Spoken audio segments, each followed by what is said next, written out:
जसं भोरमध्ये कळलं की गौतमी पाटील राजवाड्यात येते, रात्री अख्खं भोर झोपतं, खादीचे वगैरे लोक टिळे बिळे लावून परफ्यूम गिरबा अख्खं भोर बाहेर.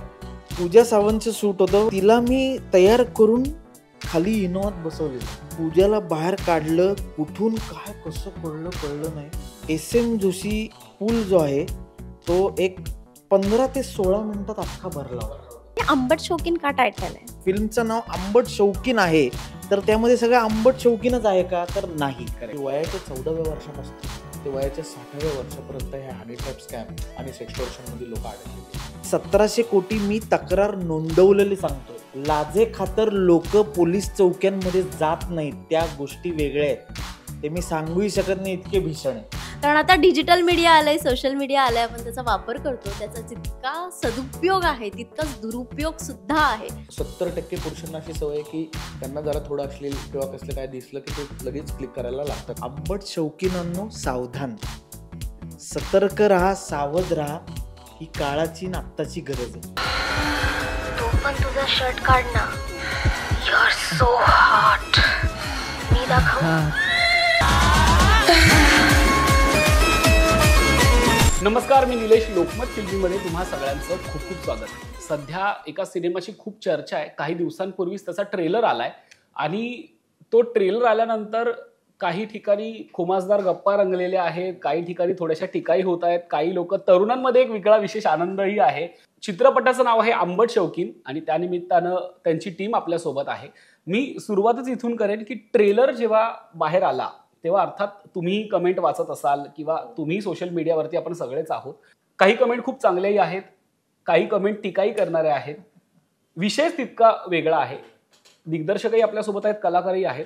कसं बघताय या विषयाकडे आणि ट्रेलर नंतर कलाकार म्हणून या सगळ्याकडे कसं बघताय? काही नाही, किस्सा असा आहे की हा जो विषय आहे जो आम्ही घेतलाय तो थोडा धाडसी आहे आणि त्याच्यात दोन्ही प्रतिक्रिया येणार हे आम्हाला पहिल्यापासून माहिती होतं. पण तुला एवढंच सांगतो की ते बघितलं खूप जातंय. करेक्ट. लोक त्याला नावं ठेवतायत, पण ते बघितलं खूप जातं आणि एक्झॅक्टली हेच आम्हाला अपेक्षित होतं की ही गोष्ट प्रत्येकाच्या आसपास घडलेली आहे. करेक्ट. प्रत्येकाच्या आसपास घडलेली आहे, ऐकलेली आहे, जाणवलेली आहे, पाहिलेली आहे, पण त्याच्यावर कोणी बोलत नाही आहे. आम्ही पण आमच्या लॉकडाऊनच्या पिरियडमध्ये एकाचा किस्सा झाला, तो पाहिला, त्यावर त्याला सोल्युशन दिलं. पण हे फक्त तेवढ्या एकापुरतं मर्यादित न ठेवता आम्ही या लोकांसाठी काय करावं म्हणून फिल्म घेतली. क्या बात आहे. आणि ती फिल्म या गोष्टींवर वाचा फोडणारी आहे. त्या फिल्ममध्ये या सगळ्या गोष्टींवर प्रकाश पाडलेला आहे आणि जेणेकरून हे जे आंबट शौकीन आहेत, म्हणजे फिल्मचं नाव आंबट शौकीन आहे, तर त्यामध्ये सगळं आंबट शौकीनच आहे का? तर नाही. करेक्ट. त्या आंबट शौकीनच्या मागे एक सबटेक्स्ट आहे, सावधान. आंबट शौकीनांनो सावधान, सतर्क राहा, सावध राहा. ही काळाची ना आत्ताची गरज आहे. क्या बात आहे. आणि हे आम्ही त्याच्यामध्ये बिंबवलंय आणि ते लोकांवर एकदा बिंबवलं गेलं तर हा जो रेट आहे तो कमी होईल. निदान लोक या काळात असा काही प्रसंग घडला तर या फिल्म नंतर बोलू शकतील. त्यांना एक परफेक्ट वे मिळेल की काय करावं. अगदी. काय म्हणजे सगळं संपतं का? तर नाही संपत. माणूस चुकतो, मशीन्स चुकत नाहीत. त्यामुळे आता आपल्या हातात मशीन्स आहेत आणि प्रत्येक वेळी आपण चुकत राहणार आहोत. पण त्याचे प्रिकॉशन म्हणून काय, तर त्या मशीनला परफेक्ट ओळखणं. कारण खिशातला जो मोबाईल आहे तो जसा मित्र आहे तसा तो राक्षस पण आहे. खरं आहे. अनोळखी लिंक्स, फोटोग्राफ्स, अनोळखी वेगवेगळे मेसेजेस, त्याला रिप्लाय करणे, अकाउंटमधनं पैसे जाणे, नंतर हे सेक्सटॉर्शन, व्हिडिओ किडनॅपिंग, हनी ट्रॅप्स, हे खूप जास्त वाढले. आणि हे का वाढले? कारण ह्याचा यूज खूप जास्त वाढलाय. अगदी. सो या सगळ्याच गोष्टींना धरून काय करता येईल, तर एक चित्रपट करूया. कारण ते आपलं चांगलं माध्यम आहे आणि प्रेक्षकांमध्ये ते पुन्हा पहिल्यापासून मुरलेलं आहे. त्यामुळे या चित्रपटामार्फत आम्ही काय करतोय, तर आम्ही हे घेऊन येतोय. म्हणजे एक संदेश चांगला आहे सामाजिक, पण तो कॉमेडी पद्धतीने आंबट शौकीन लोकांना धरून जे आपल्या समाजामध्ये आहेत त्या सगळ्यांना रिलेट होईल असा एक पॅकेज घेऊन. वा वा वा.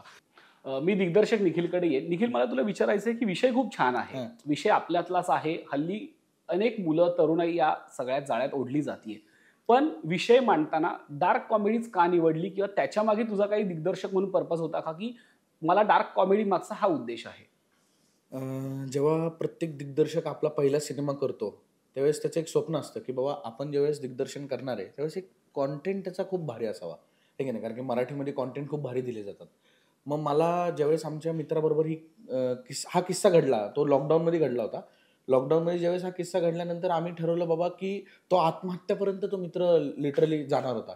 मग त्याच्यापासून आम्ही त्याला वाचवल्यानंतर मग मी विचार केला, मी आणि बालांनी, की ह्याच्यावरती एक चांगला सिनेमा बनवू शकतो आपण, तर आपण आणखीन इन्फॉर्मेशन गोळा करूयात का ह्याच्यावरती. तर आम्ही करायला लागलो गोळा. त्यावेळेस आम्हाला एक जाणवलं की वयाच्या 14व्या वर्षापासून ते वयाच्या 60व्या वर्षापर्यंत ह्या हनी ट्रॅप स्कॅम आणि सेक्स्टॉर्शनमध्ये लोक अडकलेली आहेत. मग त्याच्यावरती आम्ही अनेक लोकांना अजून विचारायला लागलो, तर त्याच्यामध्ये अजून आम्हाला कळालं की लाखो आणि करोडो रुपयांचा स्कॅम देखील याच्यामध्ये झालेला आहे. खरं. हे लोक बोलू शकत नाहीत कारण की ह्यांचं तोंड दाबून बुक्क्याचा मार होतो. कारण की ही अशी गोष्ट आहे की लाजेपायी काही लोक बोलत नसतील किंवा भीतीपायी काही लोक बोलत नसतील, नाही का, कुणाला आपली इज्जत सगळ्यांना प्रिय असते. ह्या लोकांचं कसं वैशिष्ट्य आहे माहिती आहे का, हे लोक काय करतात की जर आता आपण मोबाईलमध्ये काही सजेस्टेड ॲप्स असतात ते आपण क्लिक करतो. आता 70% पुरुषांना अशी सवय आहे की त्यांना जरा थोडं अश्लील किंवा कसलं काय दिसलं की ते लगेच क्लिक करायला लागतात त्याच्यामध्ये. मग ते क्लिक केल्यामुळे काय होतं, एक विशिष्ट प्रकारचा डाटा असतो तुमच्या नंबरचा, इतर सगळ्या गोष्टींचा, तो त्यांच्याकडे ऑटोमॅटिकली जातो. मग ते अशाच लोकांना टार्गेट करतात की जे खरे आंबट शौकीन आहे. करेक्ट. आता तू मला म्हणाला होतास की नाही का आंबट शौकीन आम्ही हे टायटल पण का ठेवलं, कारण की टायटल पण ठेवण्याचा मार्ग आणि आम्ही प्रमोशन पण करण्याचा मार्ग हाच आहे आम्हाला सांगायचा हेतू, की प्रमोशन आम्ही ह्या लेवलचं जर केलं नसतं तर त्या लोकांनी आम्हाला सारखं विचारलं नसतं की का आंबट शौकीन हे की नाही. प्रत्येकामध्ये जो एक किडा असतो तो कधी ना कधीतरी वळवळतो, फक्त लोकांचे खायचे दात आणि दाखवायचे दात हे वेगळे असतात. करेक्ट. मग त्याच्यामुळे आम्ही काय केलं की आता जर तूप भात वरण खाणारा मुलगा जो आहे तो ह्याच्यामध्ये अडकणार नाही, त्याला त्याच्या आई वडिलांचे संस्कार आहेत, त्याला त्याचा बॅक सपोर्ट आहे. पण एखादा मुलगा जर समजा मोबाईलवरती वडिलांचा मोबाईल घेतला, वडील झोपताना रात्री त्यांनी बघितलं मोबाईलवरती, आणि मोबाईलवरती बघितल्यानंतर पॉर्नोग्राफी साईड म्हणा किंवा कुठलीही विशिष्ट प्रकारची साईट त्यांनी सर्च केली आणि डिलीट हिस्ट्रीमधनं काढून टाकली. आपल्या वडिलांना वाटतं की आपलं लेकरू म्हणजे लेकरू आणि इतरांचं लेकरू म्हणजे कार्टन, बरोबर आहे की नाही. करेक्ट. तर त्यावेळेस ही गोष्ट त्यांना निदर्शनात येत नाही, पण आपल्या अंतर्मनाला तर ती गोष्ट माहिती असते की आपण काय केलेलं आहे. मग त्या लोकांचं जे कॅरेक्टर, ते पात्र आहे, तशा पद्धतीने आम्ही पब्लिसिटी करून आणि तशा पद्धतीने की हे लोक सुरुवातीला कसे असतात, आंबट शौकीन लोक कसे असतात, त्यांचं आम्ही उद्धतीकरण करून दाखवलेलं आहे पहिलं, की तुम्ही पहिलं बघा की हे लोक काय करतात आणि कशा पद्धतीने बारीक गोष्टीतनं हे अडकत जातात. तुमच्या मागे तुम्हाला एक रस्ता तयार होतो अडकण्याचा, आपल्याला ती थोड्या क्षणासाठी मजा वाटू लागते, खरं. पण तो रस्ता ज्यावेळेस तो येतो तो खूप डेंजर असतो. खाली खाई असते, मग त्या खाईमधनं वरती येता पण येत नाही, मग अडकलो तर अडकलोच. असे बऱ्याच तरुणांना मग जीव देखील गमवायला लागतात. असे उदाहरणं फार आहेत. अगदी. आणि मला असं वाटतं की तू खूप मजेशीर पद्धतीनं ते सांगितलं, कारण की मला असं वाटतं की हा विषय जरी आंबट शौकीन टायटलमुळे त्याची चर्चा झाली असेल तरी विषय काय कुणाला नवीन नाहीये. अगदी घराघरात घडणारा, प्रत्येक म्हणजे मित्रांमध्ये सुद्धा घडणारे हे विषय आहेत जे तुम्ही आंबट शौकीनच्या निमित्ताने समोर आणलेले आहेत. मोनालिसा, मला तुला विचारायचंय, तू या सिनेमाचा भाग आहेस, तू ही सगळी प्रोसेस कशी एन्जॉय केली का? तुझं या सगळ्याकडे, आता अर्थात हे पुरुष म्हणून खूप व्यक्त झाले, अगदी भरभरून बोलले, पण एक स्त्री म्हणून या सगळ्या विषयाकडे तू कसं बघतेस? खरं तर आम्ही सगळेच वारंवार म्हणतोय की या सिनेमामध्ये 28 कलाकार आहेत आणि आम्ही सगळ्यांनीच खरं तर हा सिनेमा मैत्रीच्या पोटी केला, कारण सिनेमा ह्याचा फर्स्ट डेब्यू होता ॲज अ डिरेक्टर म्हणून, त्याच्यामुळे हा सिनेमा आम्ही केला. आणि दुसरी गोष्ट, कलाकार म्हणून आपण समाजाचं काही ना काहीतरी देणं आहोतच, कारण ज्यावेळेस प्रेक्षक तिकीट काढून सिनेमा बघण्यासाठी येतात त्यावेळेस त्यांना अपेक्षा असते की आपल्याला एंटरटेनमेंट मिळणार आहे. पण ह्या दोघांनी एक गोष्टीची दक्षता घेतली की एंटरटेनमेंट तर आहेच, पण समाजाला काहीतरी एक सोशल मेसेज सुद्धा या सिनेमातून ह्या लोकांनी देण्याचा प्रयत्न केला. आणि ह्या सिनेमामध्ये मी अस्मिता नावाच्या एका मुलीचं कॅरेक्टर केलंय. खरं तर आत्ता आपण बघितलं तर आधुनिक जगामध्ये आता सगळं आपण खूप फ्रँकली झालोय, एकमेकांशी बोलतो, किंवा नाही बोललं तर आपण म्हणतो की हे खूप नॅरो माइंडेड आहेत किंवा बोलकीच नाहीये. तर असं नाहीये की मुलींना बोलतात, व्यक्त होतात, एक मैत्री असते, पण प्रत्येक नातं हे प्रेम नसतं. एक निखळ मैत्री सुद्धा असू शकते. परंतु काय होतं की एखाद्या वेळेस एक मैत्री असते आणि समोरचा व्यक्ती त्या मैत्रीचा वेगळा अर्थ काढतो. काही भावना जागृत होतात आणि त्या भावना दुखावल्या गेला तर काही व्यक्ती अशा असतात की इगो माझा दुखावला गेला, माझ्या भावना दुखावल्या गेल्यात, मग मी सुद्धा या समोरच्या व्यक्तीच्या भावना दुखावणार आणि मग त्यातून खरंय. काहीतरी अशी पावलं उचलल्या जातात ज्याचे खूप दुष्परिणाम घडतात. परंतु त्या स्त्रीचं, त्या मुलीचं आयुष्य उद्ध्वस्त होऊ शकतं ते तुमच्या एका छोट्याशा इगोमुळे किंवा तुमच्या त्या एक छोट्या भावना दुखावल्यामुळे. तर अशा एका मुलीचं प्रतिनिधित्व मी या सिनेमात करते आणि खरं तर खरंच मजा आली मला. कारण मला असं वाटतं की एखाद्या सिनेमामध्ये आपल्या पात्राची लेंथ, कॅरेक्टरची लेंथ किती आहे ते महत्त्वाचं नाहीये, खरंय. पण त्या पात्राचं म्हणणं काय आहे, ते काय नक्की म्हणतंय हे महत्त्वाचं आहे. सो मला मजा आली. अगदी अगदी मला असं वाटतं खूप सुंदर सांगितलंस. मला असं वाटतं तुम्ही ज्या पद्धतीची उदाहरणं देताय ते ऐकताना ते जाणवतंय की हे विषय प्रत्येक म्हणजे आत्ता सध्या अगदी आपण म्हणू की 10 लोक निवडली तर त्यापैकी 2 लोकांमध्ये हे विषय कॉमन आहेत आणि होतात. इतका काय म्हणतात की सर्वसाधारण पण महत्वाचा विषय तुम्ही निवडलात. अक्षय तुझ्याकडे येईल. तू मगाशी बोलताना ज्या पोटतिडकीनं बोलत होतात असं वाटत होतं की तू अभिनेता नाहीयेस, तू ह्या प्रोसेसचा पूर्ण भाग होऊन तू बोलतोयस. सो तुझ्यासाठी ही प्रोसेस कधी सुरू झाली? मला त्याच्या मागची बिहाइंड द स्टोरी ऐकायची, कारण की तू दिग्दर्शकासोबत इतका जेल झालायस की तू खूप आतून बोलतो ह्या विषयी. तर मला असं वाटतं की तुझ्यासाठी हा कुठला टर्निंग पॉईंट होता? मला तो किस्सा, तो प्रसंग, काय झालं, पडद्यामागची भूमिका ऐकायची. लॉकडाऊन सुरू होतं आणि त्याच्यामध्ये सगळं ठप्प झालं होतं. त्या ठप्प झालेल्यामध्ये काय होतं, मोबाईलकडे खूप लोक वळली होती त्याच काळात आणि तिथं हे सगळं पीक उगवायला लागलं होतं. सो त्याच्यामध्ये अचानक एक दिवस आमचा जो एक ठराविक कट्टा आहे पुण्यामध्ये, तिथे असताना एक मित्र आम्हाला भयंकर डिस्टर्ब दिसला, मला आणि निखिलला. तो जवळजवळ रडत होता आणि तो अबोल झाला होता. रोज बोलणारा, हाय करणारा मित्र एकदम शेलमध्ये जाऊन त्याचं तोंड उतरलं होतं. तर त्याला जवळ जाऊन आम्ही खदखदून विचारलं, भाई काय झालं सांग. तो सांगायलाही तयार नाही, कारण हे लाज वाटणारी गोष्ट आहे. काय झालं सांग सांग. त्याला खदखदून विचारल्यावर तो मोकळा झाला रडत रडत की माझ्याकडनं असं असं झालंय ना, हा व्हिडिओ पाठवलाय समोरच्या पार्टीने आणि 46,000 रुपये मागितलेत. तर मग काय व्हिडिओमध्ये, तर ते व्हिडिओमध्ये तो त्याचं सगळं करून दाखवायला लावलं होतं त्यांनी. ते सगळं करून त्याचा व्हिडिओ फक्त राहिला होता, समोरच्या पार्टीचा व्हिडिओ नव्हता.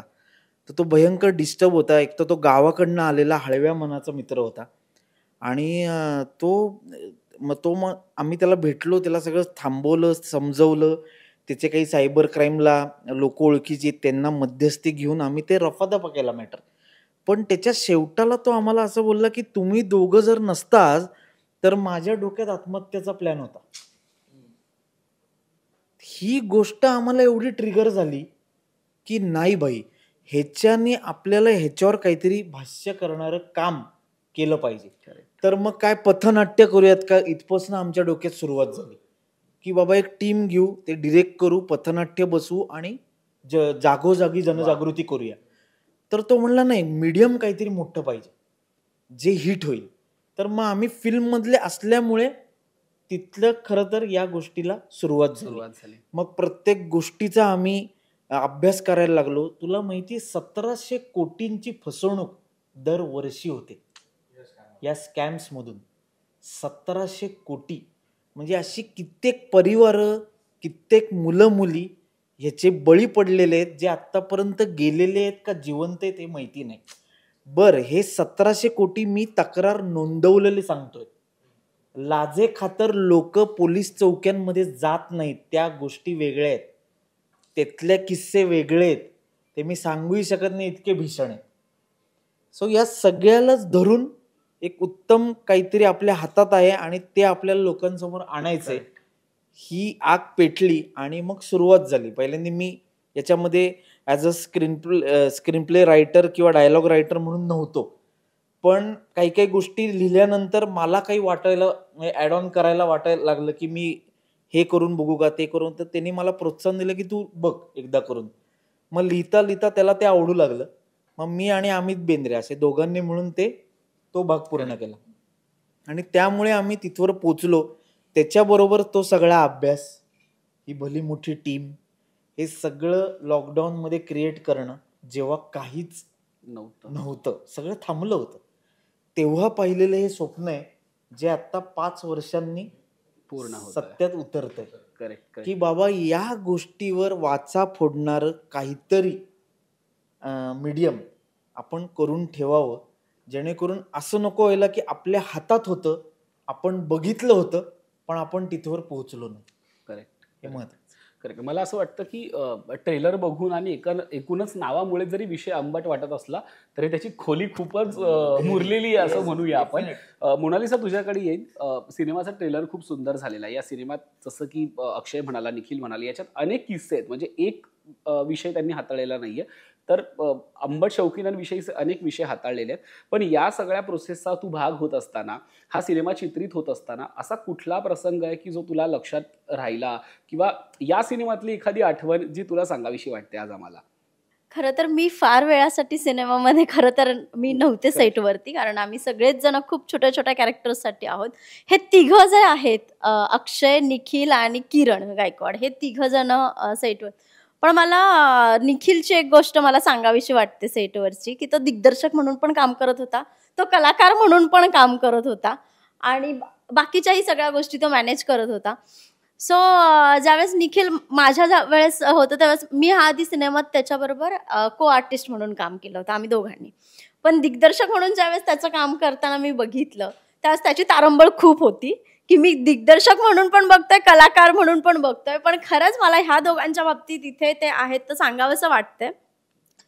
हा सिनेमा ह्या दोघांचं असं होतं की जर अक्षय नसता तरी हा सिनेमा कंप्लीट झाला नसता, आणि निखिल नसता तरीही हा सिनेमा कंप्लीट झाला नसता. कारण ह्या दोघांच्या मैत्रीमुळे आणि ते दोघं एकमेकांसोबत सावलीसारखे उभे होते, म्हणून हा सिनेमा पूर्ण झाला. आणि मला निखिलचा पहिल्यांदा फोन आला सिनेमासाठी, परंतु त्यावेळेस मी त्याला म्हणाले की आंबट शौकीन का टायटल आहे, आपण टायटल बदलू शकत नाही का, कारण सिनेमा मुळात तसा नाहीये. पण ते नाव ऐकल्यानंतर मला असं झालं की अरे नक्की काय आहे, कारण मी रावरंबा सिनेमा केला होता आणि त्यानंतर लगेच माझ्याकडे असं आंबट शौकीन असल्यामुळे आय वॉज लाईक की टायटल बदलता येईल का. त्याच मला ह्यानी कॉल केला अक्षयनी आणि म्हणाला की मोनालिसा, आंबट शौकीन टायटल का आहे हे मी तुला आत्ता नाही सांगत, पण सिनेमा रिलीज ज्या वेळेस होईल ना त्यावेळेस तुला त्याचं उत्तर मिळेल.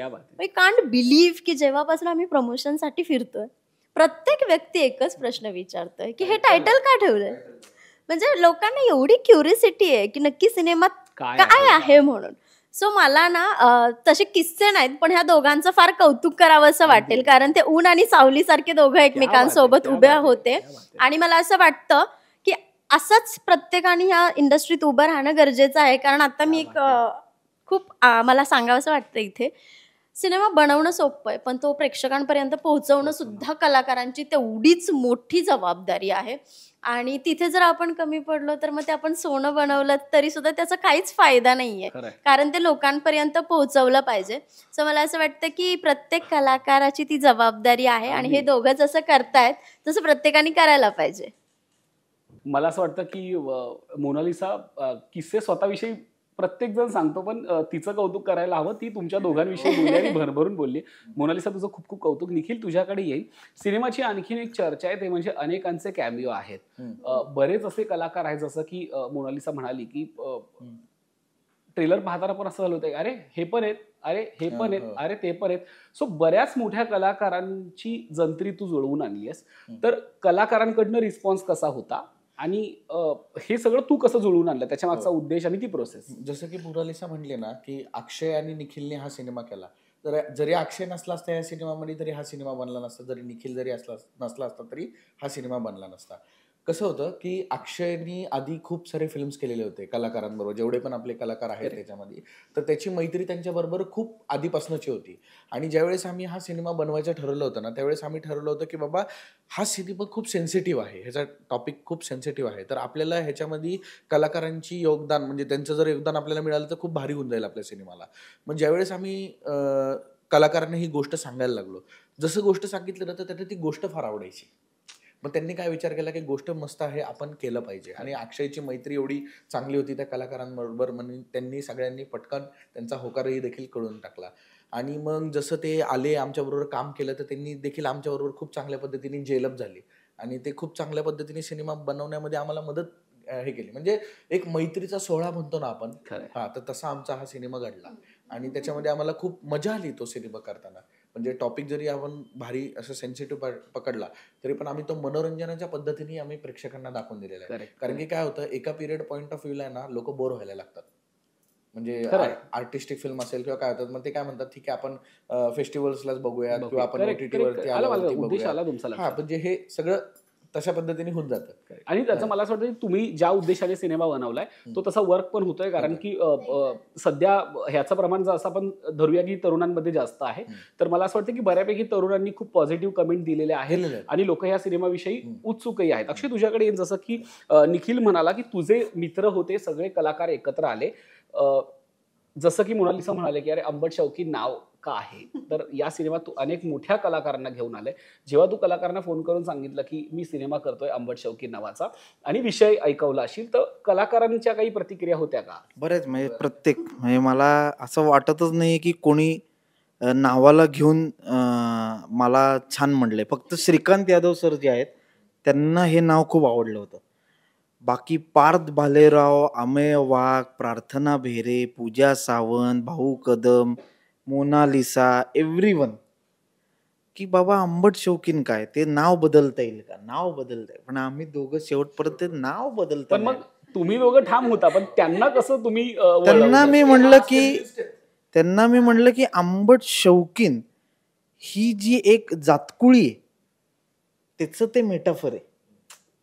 आणि जोवर ते नावाबद्दल कुतूहल क्रिएट नाही होणार तोवर आपण त्या लोकांना टॅप नाही करू शकणार. करेक्ट. तुम्ही विश्वास हा ठेवा की आंबट शौकीन तुम्ही नाही आहात, जे बाकीचे त्या आंबट शौकीनांना तुम्ही सावधान म्हणायला आलाय. खरंय, हे सगळ्यात महत्वाचं आहे. जेव्हा हे मी त्यांना सांगायला लागलो तेव्हा त्यांना ते पटायला लागलं. आणि आपल्या पिक्चरमध्ये तसं कमरेखालचे विनोद वगैरे असल्या काही झोनच नाही आहेत ना. म्हणजे मुळात 60% दे ऑल आर देअर. 40% हे नावाचं होतं, ज्याच्या मागचं काय आहे हे सांगितल्यानंतर त्यांनी क्लिअर केलं. पण जवळजवळ 28 जण कलाकार आहेत यामध्ये आणि 101 आहेत. तुला ट्रेलरमध्ये त्याची झलक येतेच. पिट्या, दया पासून ते पार 2 इन्फ्लुएन्सर मित्र आमचे, आकाश जाधव, आर्यक पाठक पासून गौतमी पाटील, करेक्ट, पूजा सावंत, प्रार्थना भेरे, मोनालिसा बागल, असे सगळे राईट लेफ्ट आणि ते आम्ही जवळजवळ 20 दिवस सगळ्यांना सांभाळत आज कोण आहे, अरे हे आज कोण आहे, तर आज ते. म्हणजे असं होतं की चित्रपटात पण दर 15 मिनिटाला एलिमेंट चेंज. तुमच्यासाठी सुद्धा हा एक सोहळाच म्हणावा लागेल, कारण की इतके कलाकार याच्यात आता 15 मिनिटांनी अमेय वाघ आला की अमेय वाघचं वातावरण क्रिएट होतं. तो जातो, परत आमच्या तिघांचं राहतं, परत कोणतरी अभिजित खांडगेकर येतो, करेक्ट, त्याचं वातावरण क्रिएट होतं. तो गेला की प्रार्थना येते, तिचं असं प्रत्येक जण दर 10 मिनिटांनी एक नवीन एलिमेंट. अरे हा आला, अरे पार्थ, अरे तो, अरे चिन्मय संत आला. असंच इतके दिवस जे स्क्रीनिंग चाललंय त्याच्यात आम्हाला अनुभव येतं ते हेच. अरे हा पण आहे रे, अरे त्यालाही घेतलं रे यांनी, काय करायचं आता यांचं. असंच चालू आहे. म्हणजे लोकांचे वेगवेगळे रिएक्शन. म्हणजे थोडक्यात तुम्ही कलाकारांचा एक महोत्सवच भरवलाय या सिनेमात. पण किस्सा असा आहे की सगळे कलाकार हे चांगला विषय म्हणून आलेले आहेत. करेक्ट. त्यांनी पैसा बघितला नाही किंवा काही बघितलं नाही, त्यांनी हा विषय, त्यांना आवडलेला कंटेंट हा लोकांपर्यंत पोहोचावा यासाठी त्यांनी खूप आम्हाला मदत केली आहे. त्यामुळे प्रत्येकाचे आभार मानू तेवढे कमी आहेत, आमच्या दोघांकडनं, आमच्या प्रोड्युसरांकडनं. आणि सगळ्यात मेन म्हणजे आमचे प्रोड्युसर, जे या सगळ्या कंत्राटामध्ये आम्हाला त्यांनी हाताला हात लावला आणि आम्हाला पुढं आणलं. ते आमचे तिन्ही producer, Nilesh sir, Mohit sir आणि प्रफुल्ल सर, त्यांचे पण आभार. अगदी. निखिल, मी तुझ्याकडे येईन. मी जाता जाता त्या विषयाकडे येणारच होतो, पण ह्यानेच त्या विषयाकडे आणलं. ट्रेलरचा शेवटी आम्हाला अचानक आता असं वाटतं की ट्रेलर संपणार आहे आणि तितक्यात गौतमीची झलक दिसते. गौतमीचं नेमकं ह्या सिनेमात काय प्रयोजन आहे आणि तिला घेण्यामागचा काय विचार होता? म्हणजे बाकीच्या कलाकारांचा आपण समजू शकतो, पण गौतमीला घेण्यामागचा काय विचार होता? नाही, आता जसं की तुम्हाला सांगितलं की प्रमोशन आजकाल विदाऊट प्रमोशन सिनेमात चालत नाही. करेक्ट आहे की नाही. म्हणजे आम्ही आमची स्ट्रॅटेजी पण प्रमोशन वेगळी केली. म्हणजे आता तुम्ही जर सुरुवातीला बघितलं असेल, आम्ही आमचा टीजर कॅम्पेनिंग चालू केला होता. त्यावेळेस मोबाईल असा हातामध्ये धरला आणि तिथं मध्ये लिहिलेलं होतं की आता लवरे लागणार म्हणून 13 जून पासून. करेक्ट आहे की नाही. म्हणजे त्याच्यामुळे लोकांचा बघायचा दृष्टिकोनच बदलला. म्हणजे आम्हाला एवढे व्ह्यूज आले की पूजाला लिटरली तिची पोस्ट डिलीट करावी लागली. हो. म्हणजे खूप साऱ्या कॅम्पेन्स मध्ये निगेटिव्ह गोष्टी पण व्हायला लागल्या, पॉझिटिव्ह गोष्टी पण व्हायला लागल्या. पण गौतमीला घेण्याचं पण कारण आमचं हेच होतं की एक वेगळा USP आहे तिचं एक वेगळं ऑडियन्स आहे, तिचं एक वेगळं क्राऊड आहे आणि ते क्राऊड देखील आम्हाला ह्या सगळ्या गोष्टीमध्ये ऍड ऑन करता येईल. त्याच्यामुळे मग आम्ही विचार केला की तीही आली आणि तिने जर डान्स केला आपल्या फिल्म मध्ये तर आम्हाला अजून एक सोने पे सुहागा म्हणजे क्या बात चेरी ऑफ द केक. क्या पण तुम्ही मी त्या पोस्टर मध्येच बघितलं ल व रे असं ल व आणि र याच्यामध्ये डॉट्स दिलेले आहेत. तर त्याचा काही तुम्ही फुल फॉर्म सांगणार आहात सिनेमात की काय? ऑलरेडी आम्ही Okay. प्रमोशन काय आहे पण त्याचा फुल सांगितलेलं फॉर्म? आहे. म्हणजे त्याचा फुल फॉर्म असा आहे ना की ललित वरुण रेड्डी हे आमचे तिघांचे कॅरेक्टर आहे. म्हणजे ललित मी आहे, वरुण अक्षय आहे आणि रेड्डी हा किरण आहे.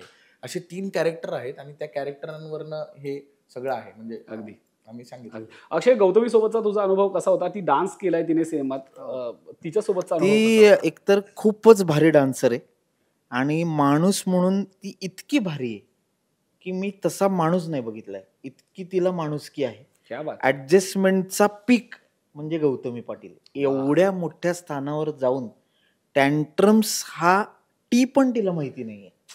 क्या बात ती आहे. इतकी साधी आहे आणि तिने खूप सपोर्ट केला. एकतर ती उत्तम डान्सर असल्यामुळे आम्ही 2 दिवस नाचतोय, ती 15 मिनिटं आली त्या 2 दिवसात, डान्स शिकली आणि ती गेली. ती डायरेक्ट टेकला आली नेक्स्ट डे. क्या इतका कॉन्फिडन्स आहे तिच्यात.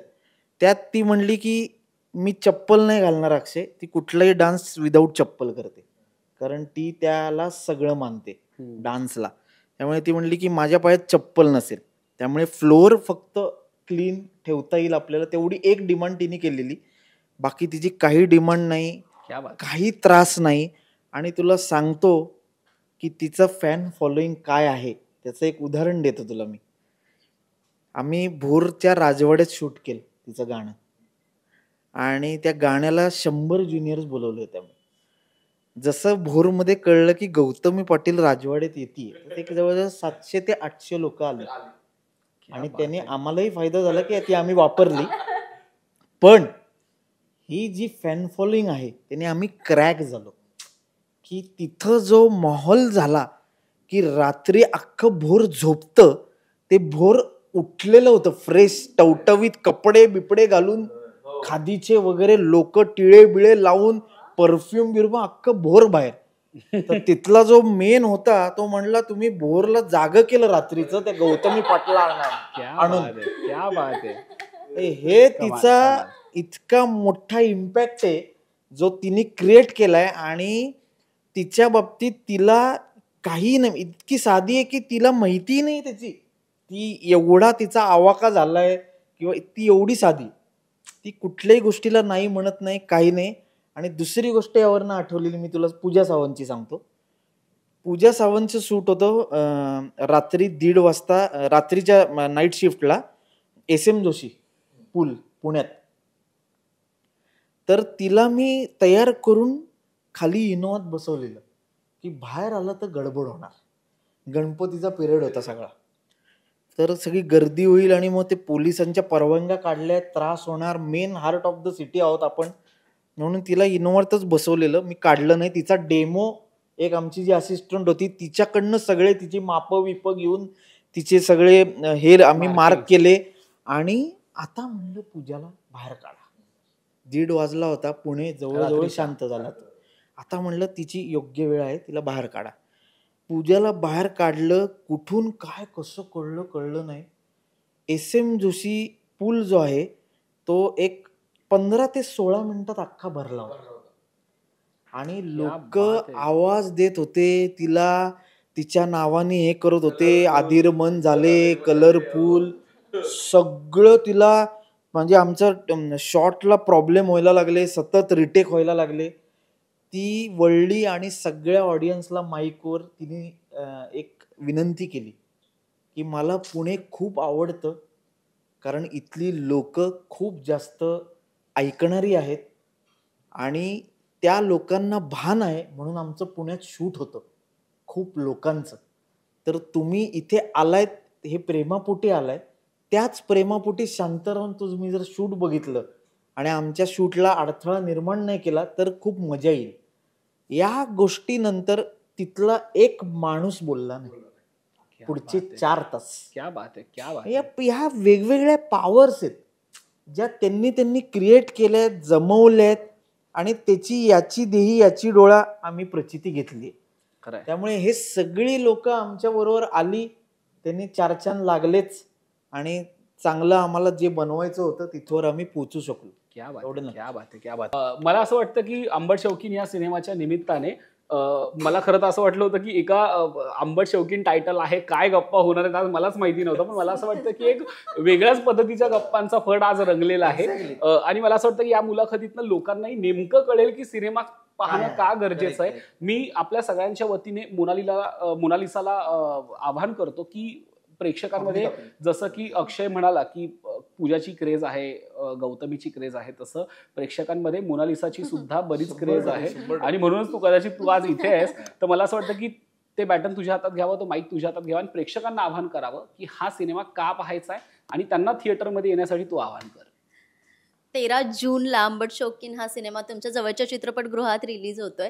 तर फक्त टायटलवरती जाऊ नकात, कारण टायटल ऐकल्यानंतर बऱ्याच लोकांना प्रश्न पडलाय की नक्की हा अडल्ट कंटेंट असेल का, तर तसं नाहीये. हा अगदी 10 वर्षाचा मुलगा मुलगी बघू शकतो आणि 60 वर्षाचा सुद्धा जो प्रेक्षक आहे तो हा सिनेमा बघू शकतो.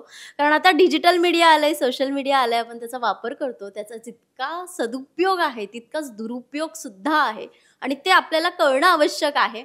तो हा सोशल मेसेज सुद्धा तुम्हाला मिळणारच आहे, पण खूप एंटरटेनमेंट तुम्हाला या सिनेमातून मिळणार आहे. त्यामुळे नक्की आवर्जून तुमच्या जवळच्या चित्रपटगृहात 13 जूनला पाहायला विसरू नका आंबट शौकीन हा सिनेमा. क्या बात आहे. मोनालिसा, निखिल आणि अक्षय, लोकमत फिल्मीमध्ये तुम्ही आलात, तुमचंही खूप खूप स्वागत, खूप खूप शुभेच्छा पुढच्या प्रवासासाठी. Thank you. आणि मीही प्रेक्षकांना सांगेन की सिनेमाचं नाव आंबट शौकीन आहे, पण नावावरती जाऊ नका.